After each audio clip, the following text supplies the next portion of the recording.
వాల్తేరు వీరయ్య తర్వాత మరోసారి చిరంజీవి బాబీ కొల్లి కాంబినేషన్ లో తెరకెక్కుతున్న భారీ చిత్రం మెగా 158. హైదరాబాద్ లో జరిగిన ఈ మూవీ లాంచ్ ఈవెంట్ కు మెగా అభిమానులు సినీ ప్రముఖులు భారీగా హాజరయ్యారు. ముఖ్యంగా AP deputy CM Pawan Kalyan రావడం ఈ వేడుకకు ప్రత్యేక ఆకర్షణగా నిలిచింది. ముహూర్తపు షాట్ కు పవన్ కళ్యాణ్ క్లాప్ కొట్టగా ఆ క్షణం చిరంజీవిని భావోద్వేగానికి గురిచేసింది. వెంటనే సోషల్ మీడియా వేదికగా స్పందించిన చిరంజీవి, ఈ రోజు కళ్యాణ్ బాబుకి నాకు మధ్యలో క్లాప్ కనిపిస్తుంటే 30 సంవత్సరాల క్రితం ఇదే సీన్ రివర్స్ లో జరిగిన సందర్భం గుర్తొస్తుంది అంటూ ఎమోషనల్ ట్వీట్ చేశారు.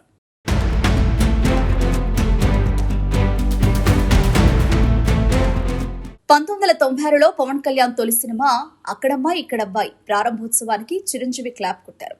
ఇప్పుడు 30 ఏళ్ల తర్వాత పవన్ కళ్యాణ్ అదే విధంగా అన్నయ్య సినిమాకు క్లాప్ కొట్టడం మెగా అభిమానులను భావోద్వేగానికి గురిచేసింది. ఈ వేడుకలో మెగా బ్రదర్ నాగబాబు కూడా పాల్గొనగా ఒకే వేదికపై చిరంజీవి, పవన్ కళ్యాణ్, నాగబాబు కనిపించడం అభిమానులకు పండుగ వాతావరణాన్ని తీసుకొచ్చింది. సినీ పరిశ్రమకు చెందిన పలువురు దర్శకులు, నిర్మాతలు కూడా ఈ కార్యక్రమానికి హాజరయ్యారు. ఈ చిత్రాన్ని కేవీఎన్ ప్రొడక్షన్స్ అత్యంత భారీ బడ్జెట్ తో నిర్మిస్తుంది. సంగీతాన్ని ఎస్తమని అందిస్తుండగా మలయాళ నటి అనస్వర రాజన్ కీలక పాత్రలో నటిస్తోంది. రెగ్యులర్ షూటింగ్ హైదరాబాద్ లో ప్రారంభం కానుంది.